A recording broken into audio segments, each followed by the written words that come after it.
Thank you, everybody, for being here. We just heard the budget address from the governor, and listen, I'm very disappointed as a budget address. Number one, when you start off in touting that your expenditures of 2008, that seems to be a good thing, but you can't have it both ways. When you just had a court say that you owe $1.6 billion, you actually need more money. And that's the problem we have here. And there is many other things like school funding, municipal funding, that's flat funding, that anybody that talks about property tax relief, those areas need to be addressed. There's many schools that are underfunded, that they're below adequacy, that we're not taking care of. Those are some of the issues that we have. Was disappointed not to hear any talk whatsoever at Transportation Trust Fund, something that we can't push off, as he talked about other things when he was talking about the pension, and we have to take care of what other people haven't done. Transportation Trust Fund is one of those. When we get to the point of that he's talking about that he has an agreement to a roadmap with the union, the NJEA, will never stand in the way of the unions and looking at certain plans and open to look at it. I'm always open, but I can tell you here today, there is issues in what he framed out today that are serious issues. You cannot blame public employees again. When you did reforms, and this was the best thing since sliced bread, and you took it out to the nation that this was monumental reforms that were done, and a year ago you were still touting this, and then suddenly you got one tire fell off your bus, that doesn't mean you scrapped the whole thing. You try to maybe put a spare and see where you can get to so you can do your repairs. But you can't just scrap everything. And this is a year ago. This is not 4 years ago. This is only a year ago. So the state of New Jersey has had a problem. We have not had our revenues keep up with the rest of the states around us. He's actually projecting 3.8 growth for next year. That's actually below the national average. So New Jersey has a lot of work to do. So you cannot tout this as, successful, that we're spending what we did in 2008. That's unacceptable. On the pension issue, I can tell you, just from listening to the things that he had talked about, I've heard some of these things. I have not seen the actual statement from this committee and their recommendations, but I can tell you here today, something of freezing pensions, that somebody that's midstream in pensions, that'll be devastating to them. They have invested in their lives X amount of years, and now you're going to tell them that's not going to be here? He talked about things about the health benefits, that we actually have asked all these employees to pay more into their health benefits throughout. They're paying more than they ever did. Now you're going to try and change the game. I think this is something that we'll look at, and we're always open-minded. We will take it to our caucus. But I can tell you here today, I have serious problems with this. To find out savings from that to invest into the pension, I think this is something that some of these employees signed on for these jobs making minimal amounts, and some of these what people would call perks, it's what's part of the job and it's part of their compensation. So I will look at it. I'm always willing to look at it, but I can tell you here today what he framed out, and I will tell you, I'll look at it, but I don't know what agreements he has with any unions. This is something that's serious. I look at each of those individuals as individuals, families, not numbers. So to me, it's a matter of importance.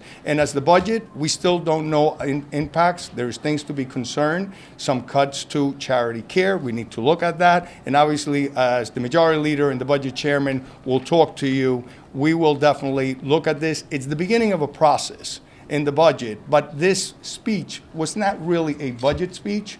It turned into a pension reform speech. And I think that was sort of not as inappropriate. You can talk about that, but we had to talk more about our budget. I want to turn it over to the majority leader.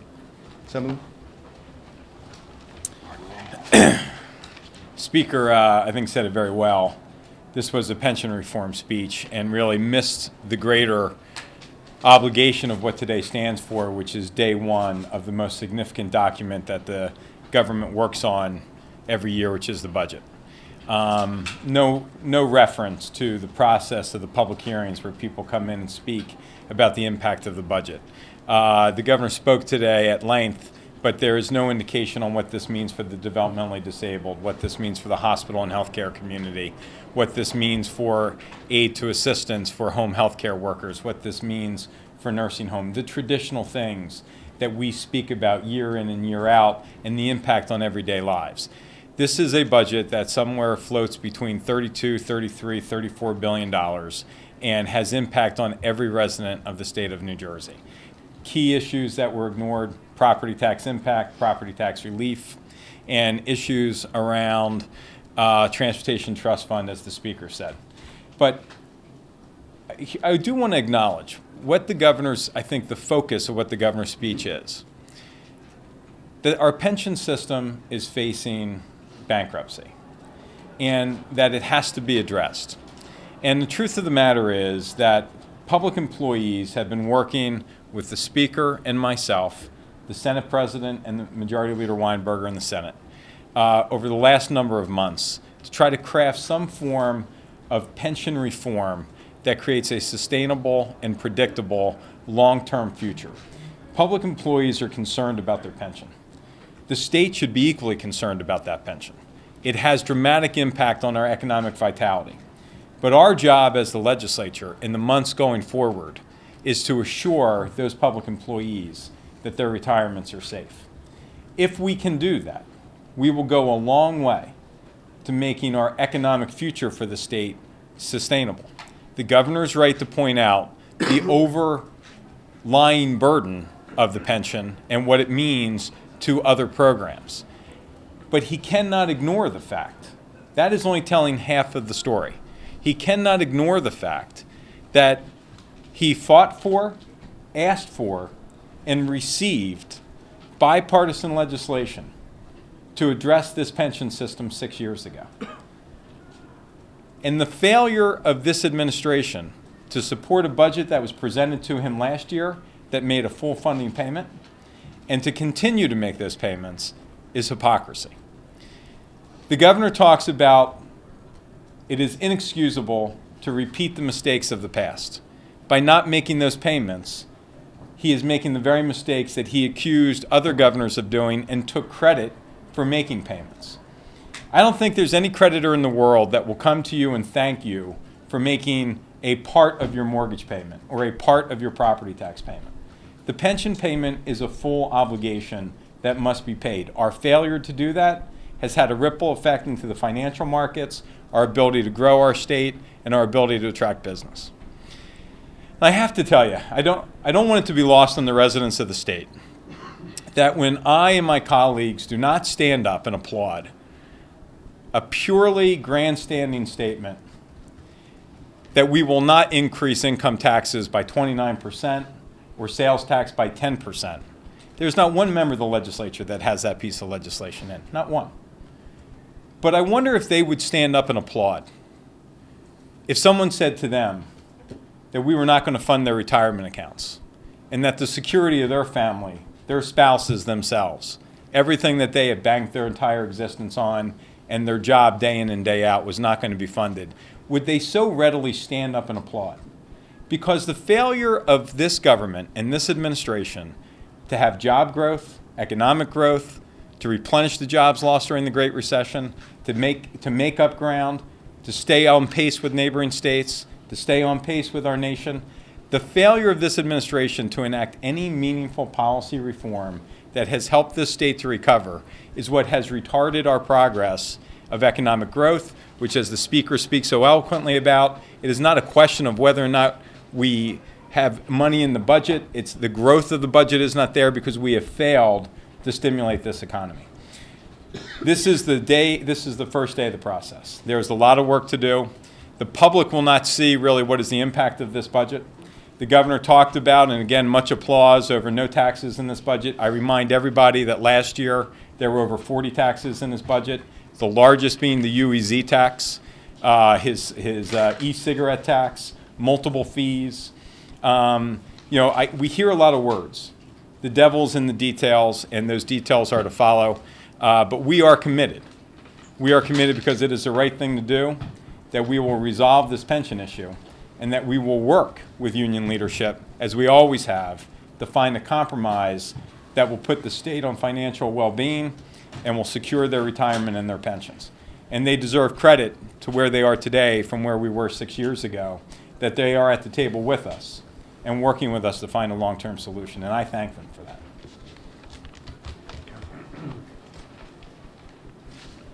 Good afternoon, everyone. Thank you, Mr. Speaker, Mr. Majority Leader, for allowing me to join with you today. I'd like to quote 4 statements made by the governor in his speech just a few moments ago. Number 1, New Jersey faces significant fiscal challenges. Number 2, New Jersey deserves solutions to its problems. Number 3, we will not leave it for another day. And number 4, we cannot push off the inevitable. I would suggest that there are a number of areas of economic concern, certainly a fiscal concern, that were not addressed in the speech. Number 1, clearly, as both the Speaker and the Majority Leader stated, Transportation Trust Fund, funding anywhere between $1.6 to $2.2 billion a year. There was literally no mention of how TTF, which all of us would agree is a vital and fundamental part of the New Jersey economic growth model, is to be funded. Number 2, there was no mention of higher education, which all of us would agree is as fundamental to the New Jersey growth model as the Transportation Trust Fund.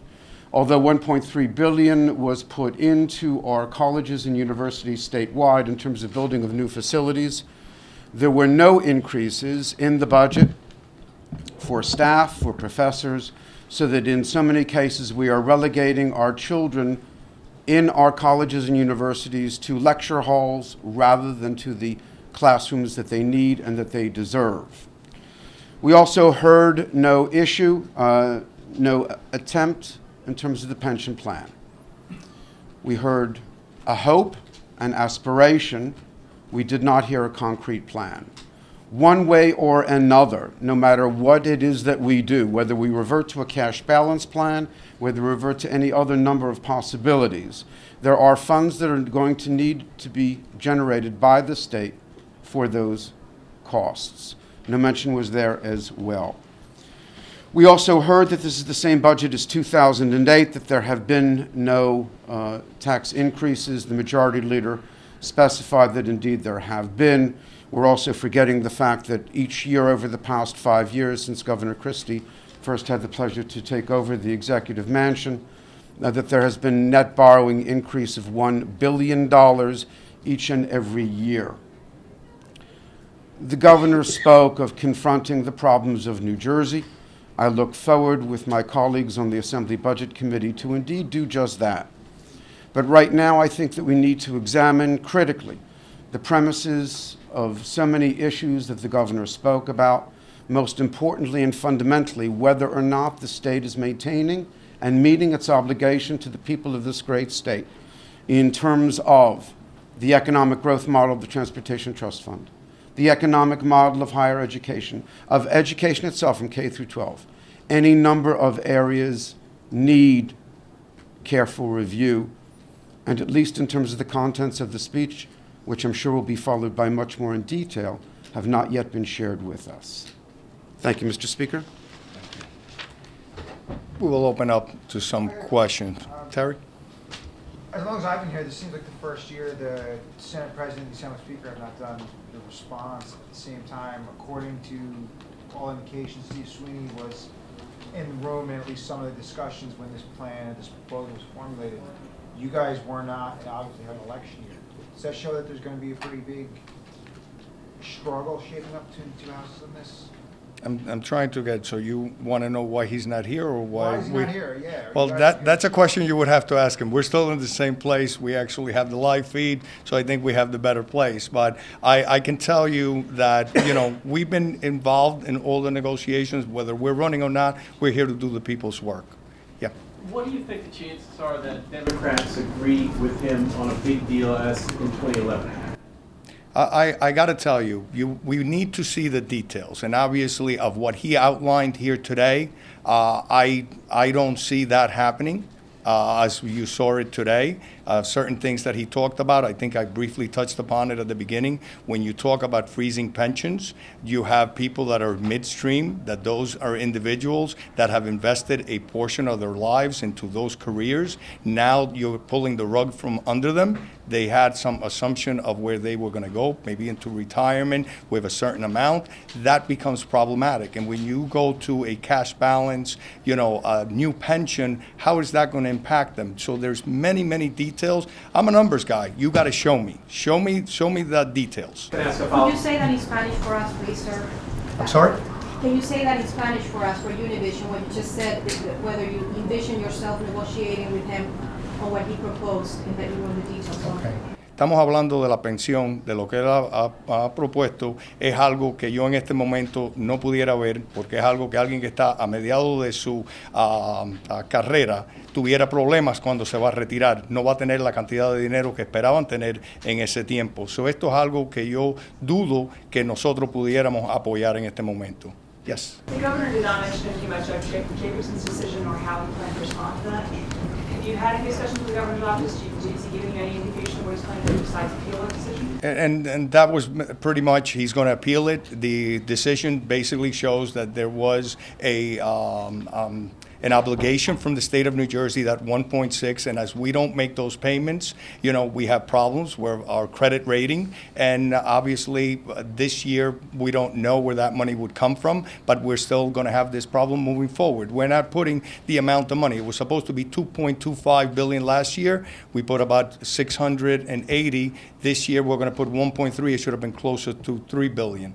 Vinny, you talked about the need for more revenue. There's flat funding for schools, higher ed, municipal aid, and property tax relief. They're all flat funded and costs have gone up. Do you have a suggestion for where that additional revenue might be found to help in those four areas? Those are things that I'm going to leave that diligent work to our budget chairman to see where we can find. These are the difficulties we have, and that's what I said at the beginning. When you tout that you have 2008 numbers, you really need 2015 numbers, fiscal year 16, to be able to accomplish all this that are sort of the issues. And on that, Gary, do you want to tackle, any of that? Or majority leader? Look, this is a long process, and I think there are not going to be answers as we stand here today. The bigger problem is that the governor has glossed over historic problems in the state of New Jersey today by ignoring the fact that property taxes are the highest in the country, that they've grown under his watch. Are there plans to address that problem? Yes, there are plans. Let's grow our economy. Let's focus on job growth. Let's focus on job stimulation. Let's focus on how we can grow an economic engine around healthcare, which is our second largest employer in the state. Governor, again, a lot of talk today about leadership, but he did not lead us today on key issues and opportunities for economic engines. So, under the stewardship of our budget chairman, we will begin that leadership on our own, and we will ask those questions, and we will help grow this economy. The problem we have is that we need a governor that is in the state of New Jersey long enough and focused enough to actually hear the concerns of the constituencies and the proposals and the ideas that we present. We have presented him with a number of ideas that he has vetoed, and we've presented him with a number of ideas that have had overwhelming bipartisan support from Republicans and Democrats. He has vetoed them. And the Republican members of this caucus, after supporting them, refused to stand up for their own beliefs and override his veto. That has failed leadership at every step of the way. And I just want to add one other thing, because I think this is important.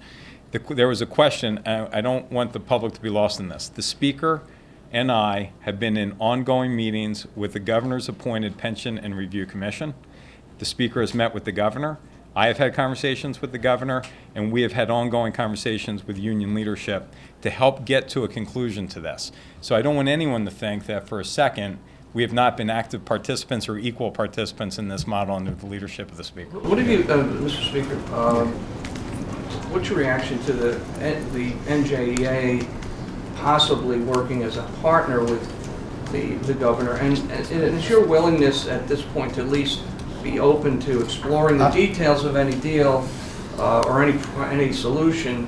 Is that driven in part because of the fact that the NJEA is has a lot of influence with the Democrats. They were a big financier of the recent election cycle, and you're facing a big assembly election this year. Yeah. And listen, I understand that, and we're always willing to listen and look at it. But there was clear miss signals today. The NJEA put out a statement today that they have no deal. That's number one. So I know it was reported earlier there was a deal. It apparently he has a deal on a roadmap. I have no idea what that means. So I want to see the exact, recommendations. Some of the recommendations that I sort of outlined here, and we can go into, detail once we know more about it. I extremely have a lot of concerns for the employees, and I will tell you, that membership, whether it is, the teachers, whether it is the local employees, police and fire, we actually have an obligation to them to make sure that these payments are met. And as I said again, a year ago, this wasn't an issue. Then suddenly we had one bad economic, downturn that it was catastrophic last year. Then suddenly everything gets scrapped. I think you need to see what are all the options to get this. Is it the idea of going to 1/10 and seeing what we can do? Is our economy going to get better? So we need to look at that. Yes, sir. You mentioned the silence on the issue of the TTF and transportation funding. In that silence, what are you going to be pushing as a solution to reauthorize the TTF? Well, we still have had ongoing conversations, and that's why I said it was sort of disappointing not to hear him talk about it, because I think that is an integral part, how we can spur our economy. That would be a tremendous jolt to make sure we put people back to work, and then those people will spur our economy. Remember, New Jersey is a corridor state. What makes us attractive is our transportation, and that's why we are raising the Bayonne Bridge to allow more goods to come into the port. We need to move them. So we cannot, be foolish and not get this done. But obviously, the conversations are still going, and we have until the end of the year. Yes. Do you agree with the Senate President on what he's pitched today? Have you guys had any discussions? Do you specifically agree with him on this? Are you guys on the same page? I don't know. I would have to have the Senate President here to see what he's agreeing to so far. We have not come to any type of agreement on anything. We have listened to some of their recommendations. I don't know what their final recommendations. I have expressed a lot of concerns. I've had a lot of questions, and I've still been waiting for certain answers on certain things. What is the impact? When you look at it, at the end of the day, it's all about numbers. If you do make a change in health benefits, how is that going to impact the employee, the current, average employee of the state? Right. Do you think the Senate President shares your concerns? I think you would have to ask him that, but I think he does. But that's a question for him. The Democratic budget that you guys submitted that would have covered the payments last year included tax hikes on millionaires and businesses.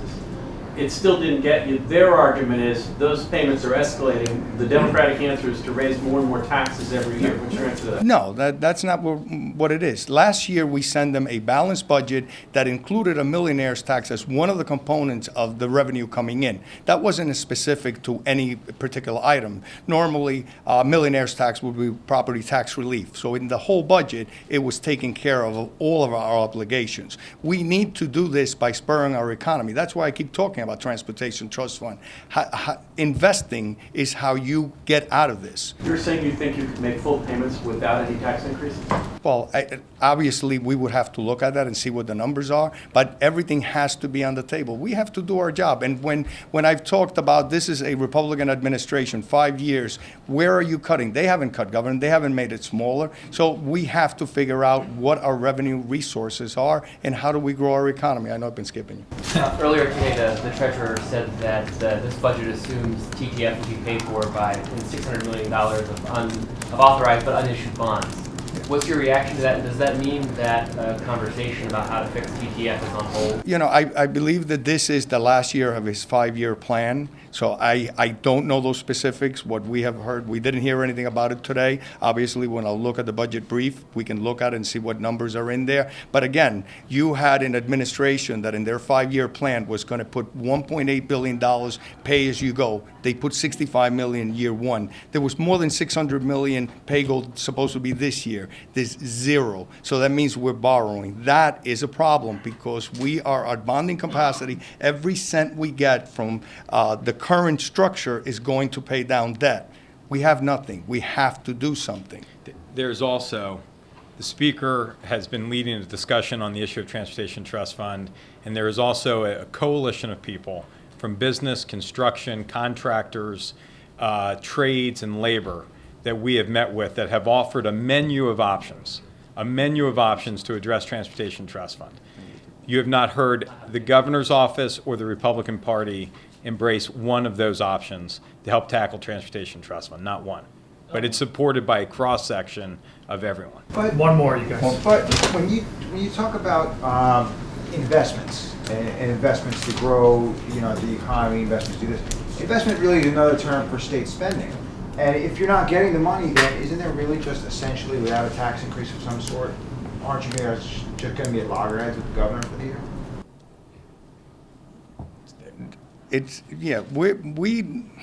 We need to grow our economy because we have obligations that we have not met. So like right now, you have $1.6 billion that was in the budget, for this actual fiscal year that we're running, that we have not met those obligations. So we have to figure out the solution to live within what our obligations are. So we have to look at that. Matt, I'll let you be the last one, so that way you can't complain. Yeah, as far as the next, the upcoming budget, the governor obviously didn't put the full pension payment in. Will you be presenting an alternative that does include the full pension payment? This is the beginning of the process. Those are going to be our options. We have that portion. I said it probably is about $3 billion, what it should have been this year, but we still have 1.6 that the courts now have said there is a obligation from the state. So all of these are the things that we're going to look at as the budget process starts. Today is day one. I have the person that followed me that I don't envy his shoes at this point in time. He'll start the process, the public hearings, seeing what the issues are, and there is many programs that are very worthy of funding that normally don't make it. So we will make those decisions. All right? Thank you so much, everybody.